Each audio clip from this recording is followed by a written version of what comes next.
It has been a minute since I discussed the best character in the history of fiction, that being Lord Jon Connington, and it has also been a minute since I've continued my Winter is Coming series, so I figured today I would kill two birds with one video-shaped stone. I would argue that Jon Connington is one of the characters who needs a video like this the most. This series is designed to recap the recent past and discuss the near future of each character in George R. R. Martin's A Song of Ice and Fire books ahead of the release of The Winds of Winter.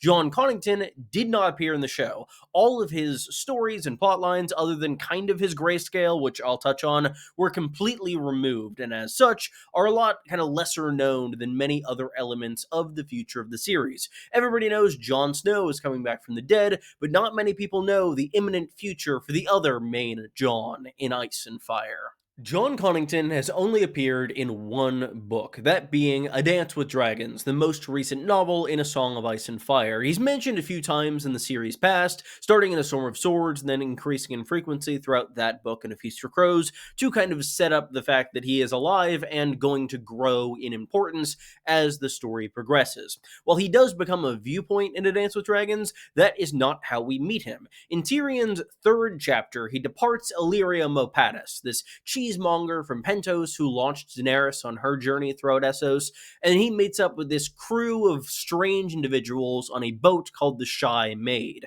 One of those individuals is known as Griff. He's the leader of this band. He's very gruff. Griff, it's kind of similar, in addition to the Connington sigil being a griffin. That's kind of the reason for the code name. But Tyrion is able to almost instantly put together who this is. This is the exiled Lord Jon Connington. But why was Jon Connington exiled from Westeros? Way back in Robert's Rebellion, this war that launches the entire series and serves as a backdrop for many of the present conflicts, we see Aerys Targaryen wanting a new hand of the king. He wants to appoint his son Rhaegar, but he's off in a tower in Dorne making prophecy babies, so he appoints someone even better than Rhaegar, that being Jon Connington. He was one of Rhaegar's friends. There are varying reports from different characters as to whether or not he was also one of Rhaegar's squires. I don't think he was. I think they're too close in age for that. But regardless, Jon Connington is appointed as hand, as Aerys wants a strong, youthful hand to end this war, nip it in the bud. And Jon Connington tries his best to do so. He fights against Robert in one key battle in the rebellion, called the Battle of the Bells. This was Robert Baratheon's most vulnerable point in the entirety of the war. He had just lost a battle against kind of Mace Tyrell, but mostly Randall Tarley, and was alone hiding out in a town called Stony Sept. The townsfolk were shuffling from house to house just ahead of the Crown's forces.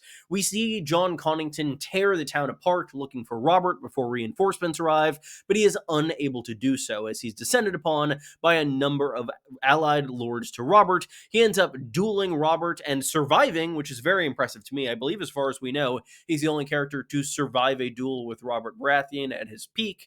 He actually ends up also killing a member of House Arryn, as Jon Arryn is part of the reinforcements, and I believe it's Jon Arryn's cousin who dies, which is part of what sets off this Vale succession crisis. But regardless, Robert Baratheon is victorious, and as a punishment, Aerys II strips Jon Connington of his hand status and his lordship and exiles him across the Narrow Sea, where supposedly he dies drinking in disgrace. We find out in the main series that that story is a lie. Yes, Jon Connington was exiled. Yes, he fought in the Disputed Lands with the Golden Company for a number of years, but he did not die in exile, having stolen from the war chest and truly disgraced himself. Instead, Varys spread that story, so he, in secret, could raise the son of his beloved Rhaegar Targaryen, that being young Griff, aka Aegon Targaryen, who is currently being raised up to rule the Seven Kingdoms of Westeros and invade as a conquering hero from the east to bind up the wounds of Westeros that is bleeding from the War of the Five Kings. Jon Connington's motivation for doing this is rooted in his relationship with Rhaegar Targaryen. Jon Connington was in love with Rhaegar Targaryen. It's not said in so many words in the text, but you can very much tell throughout all of the references in Jon Connington's fawning memory that he truly loved Rhaegar Targaryen, or at least who he thought Rhaegar Targaryen was. All of these references to his Silver Prince. There has been a little dispute online as to whether or not Jon Connington is or is not gay. He very clearly is, both through his internal narration and after the release of A Dance with Dragons. George R. R. Martin confirmed that one of the 4 new Viewpoint characters was to some degree LGBT, and given the fact that Melisandre, Barristan, and Quentyn all appear to be varying degrees of straight, Jon Connington is pretty clearly not filling that category. Additionally, there are thoughts that he could have also had a relationship with another individual, the Captain General of the Golden Company, Miles Toyne, who died before the main series, as there are similar memories as exist with Rhaegar in Jon Connington's head. Tyrion's travels continue with Jon Connington and Aegon Targaryen until stone men rock their ship in Tyrion's 5th chapter in A Dance with Dragons. At this point, Jon Connington is not yet a Viewpoint, but in this attack, Tyrion saves Aegon, Connington then saves Tyrion as repayment, and as he does so by reaching into a river to pull the imp out, Jon Connington contracts grayscale, not unlike how Jorah does in the show, but it is not going to be cured as Jorah's was in the show, as grayscale is known to be a pretty serious death sentence in the books. The only treatment is sometimes cutting off a limb, and even that is not a sure thing. But Tyrion is then soon kidnapped away, snatched from Aegon's cause before he was able to really contribute to it, and Jon Connington then begins his first of 2 Viewpoint chapters. It is worth noting we do have a record from around when this chapter was being written that Jon Connington's first chapter, where he meets up with the Golden Company and introduces Aegon to them, was initially pitched as a Tyrion chapter. So it seems as though Connington was not always a Viewpoint character in Martin's head, but rather he spun out of Tyrion being kidnapped and needing to restructure the story a little bit. I also want to ask, what do you think is next for Jon Connington, and who do you want to see covered next in this series? I have many more characters to go before it's done, and I'd love to hear your opinions in the comments below. While you're down there, be sure to leave a like and subscribe. It's free, and it really helps the channel. As mentioned, Connington has 2 chapters in the series so far. The first is entitled The Lost Lord, which features Jon Connington introducing Aegon to the Golden Company, but they already know who he is and what he is trying to do. Aegon is able to convince both Connington and the company to go west instead of east. The plan, pitched by Illyrio, the Fat Man's plan, was to meet up with Daenerys and then invade Westeros as a unified Targaryen cause. Instead, Aegon convinces this army to just go west on their own, land in Westeros, and let Daenerys come to them once he's already claimed the throne. Shockingly, Connington and the Golden Company go for it, and we see about 40 chapters later, this invasion of Westeros is truly launched. Connington's second chapter is entitled The Griffin Reborn. It is my favorite chapter in the entire series, and it sees the exiled lord reclaim his old seat of Griffin's Roost. It's steeped in history, sorrow, and memory, and it's just a truly fantastic read, and it is very important for the plot going forward, as we see the Golden Company invasion not only start, but really start with a bang, as they are getting into this with much better luck than anyone anticipated. They are able to lose 0 people taking Griffin's Roost, as they have 4 people die, and they pick up 4 people from the castle's garrison, and then everything just seems to be falling into place. The War of the Five Kings has decimated the Lannister popularity, and the Golden Company seems poised to gaining power very quickly.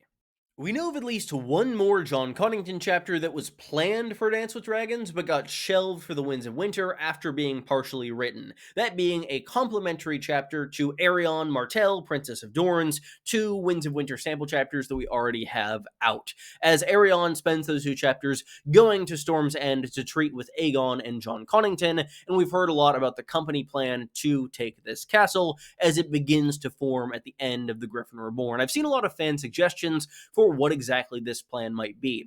Connington mentions getting the castle by guile. There are a lot of elements of mixed up banners throughout Aeron's sample chapters, and some individuals think that this could be a way of confusing the Stannis banners with the Golden Company banners, both of which appear yellow. I believe that's what happens in the Preston Jacobs fan fiction, which I really enjoy. The Jon Connington chapters of that, I would recommend you check it out.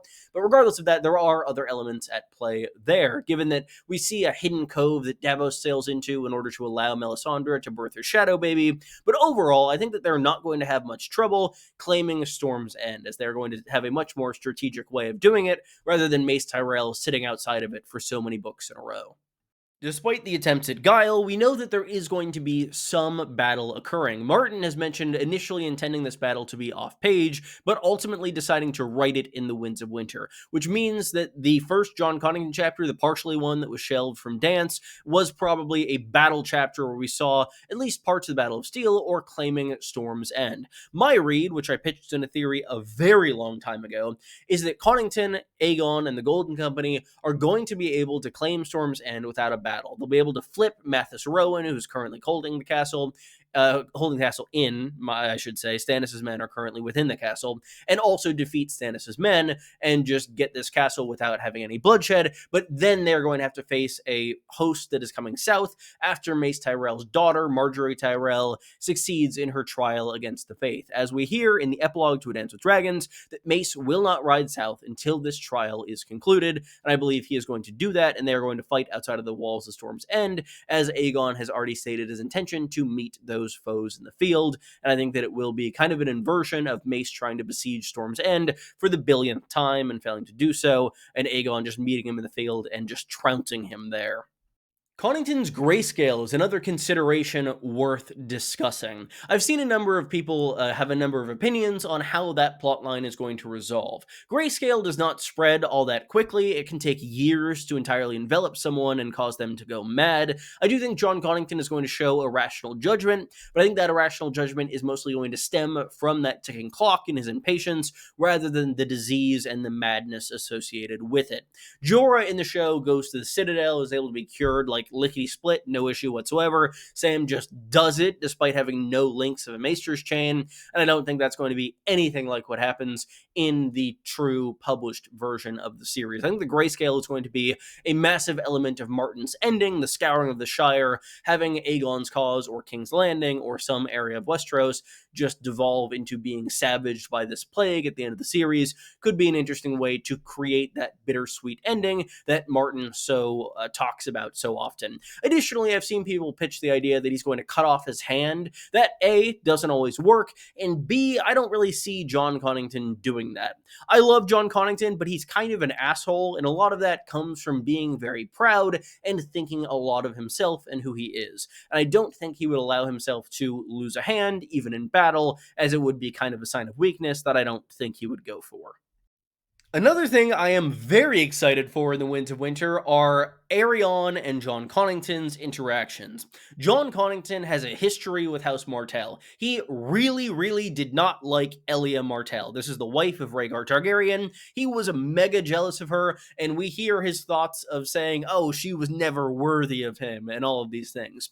We then have Aerion Martell coming into Aegon's life, another Viewpoint character who will undoubtedly meet Connington through her eyes, who I do think is very likely to marry Aegon Targaryen, perhaps very rashly, and perhaps through seducing him in the way she did Aerys Oakheart and seemed to attempt to do with Balon Swan, though that didn't really work. I think they're going to have such a fun relationship. I anticipate a lot of bickering there, and Aegon starting to listen more to Aerion than to Jon Connington, causing conflict, and man, am I excited for that. That's going to be great.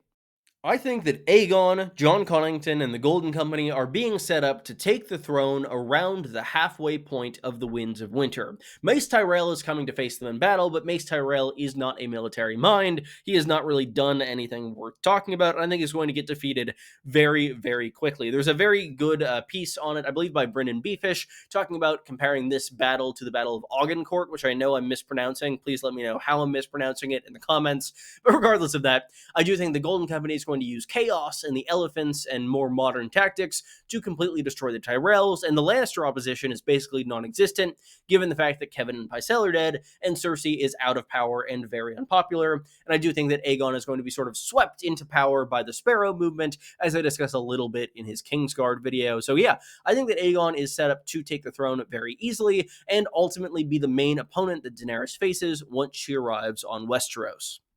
I believe Jon Connington is going to end the Winds of Winter as Hand of the King to King Aegon VI Targaryen, as he was to Aerys II Targaryen.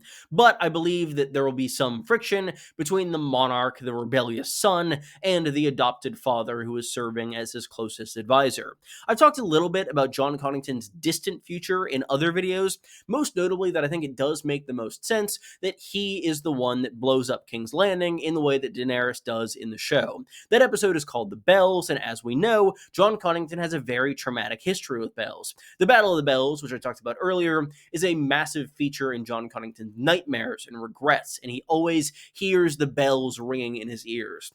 If Aegon ultimately surrenders to Daenerys and they ring the bells to show that, I could see Jon Connington snapping as everything is torn from him at once, and perhaps touched by a bit of grayscale madness, could end up triggering the wildfire and exploding massive portions of King's Landing. So I do think that while he is my favorite character, I'm not going to stand by any of the massive actions he's going to take there. Or maybe I will. We'll see. He's okay. I could fix him.